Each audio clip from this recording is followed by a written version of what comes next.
जय जगन्नाथ सांग मैंने मु आशा करुच्ची आपण मैंने समस्ते भलर थे मु भी बहुत भलर अच्छी आपण मैंने समस्ते बहुत भलर था।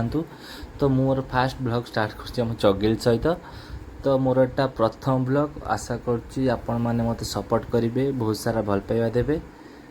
तो चलतु देखा मो प्रथम ब्लॉग रे मुझे आपको देखा चाहूँगी आम पुराणा घर आम ठाकुरंकर नीति आ ठाकुर पूजा। तो चलतु एबे आरंभ होइछि आम ठाकुरंकर कानिका तैयारी थिला मु खाइथिली। तो बहुत भल भी होइथिला ठाकुरंकर कानिका।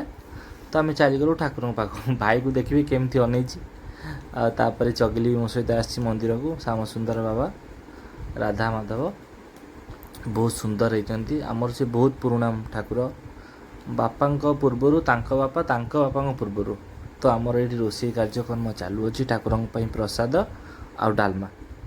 तो आपण मैंने देखिपे चुली रे मु फास्ट टाइम रोषे करुच्ची आ फास्ट टाइम भी व्लॉग भी आपण मान पाखक भी पहुँचाई भी चेष्टा करुच्ची। मु डेली वीडियो करमी आपण मानक छाड़ी। तो आपण मैंने बहुत सारा लाइक सब्सक्राइब करेंगे। आपण मैंने देखुए मुझे डालमा परिबा धोइली। तापर भी चुली तो रोषे तो आप जानी केते कष्ट माने मो पाई मु आगुरी के चुली रोषे करनी कि ठाकुर जेहेतु 5 दिन हुए तो मुझे रोषे आसती। तो डालमा कार्यक्रम तो ये सरीज तापर आरंभ हम आम ठाकुर पूजा। तो ठाकुर पूजा आरंभ हो जाइए।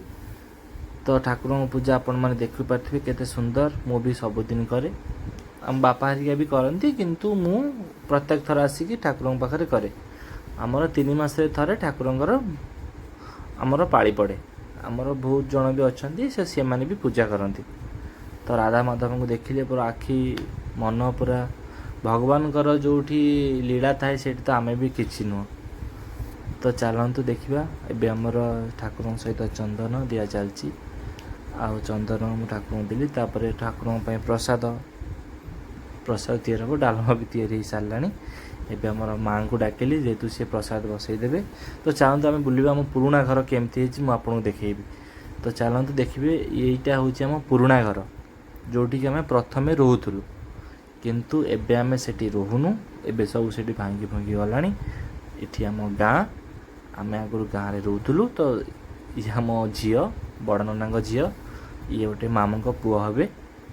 तो देखो से थंडा पीओ बोली कहला जिते से हाय कह तापर जाई से मैडम आमर हाय कहते जा हो भल है सहित भी देखाई गला।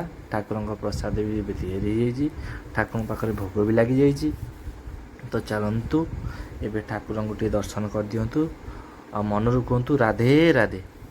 तो अबे ठाकुर पूजा सरी जाइए मो मन को भी बहुत खुशी लगिला कि मु ठाकुर पूजा करली।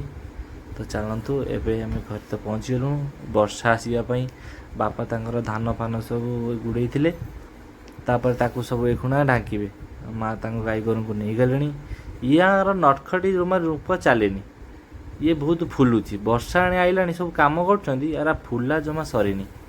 तो चलन देखा आज प्रथम वर्षा माने एते दिन पर वर्षा होइछि प्रथम वर्षा। चलतु प्रथम वर्षार मजा नवा या तो छाड़ा जर आकू कि थंडा आकू ये किछि करिवनी खाली सुसा छड़ा किछि नाही किछि आ काम नाही। तो संध्यार प्रथम वर्षार प्रथम चा बहुत टेस्ट होता। तो आपण मैंने विश्वास करेंगे आपण इस वर्षा रे कौन कले कमेंट रे कहिबे। जय जगन्नाथ। चा भी बहुत भल होता किंतु मु गरम चा पी पारे से मुझे आपको खाली देखौछि खाली ठंडा करिकी ताको पीछि भल लगिला। चाय बहुत भल होता। तो आपण मैंने भी कमेंट करी कहतु आपको चा केमती लगे। चलतु देखा एबे मैडम आमर चा पीबार व्यस्त तो कहले मते भी टिके ना ब्लॉग रे नहीं आस। ठीक अच्छे मोर भी प्रथम ब्लॉग को आप बहुत सारा सपोर्ट दिंतु। वीडियोटी आपको केमती लगिला निश्चय कमेंट करेंगे निश्चय लाइक करेंगे एंड सब्सक्राइब भी करेंगे। तापर आम आलू चिप्स कलु। तो गेला आमर परिवा काटुची आम यहाँ मेलण रे खाई आसलु केमती लगे तो जानिनु टेस्ट कले जन कि केमती लगुच। तो आम आलू चिप्स भी तैयारी हो।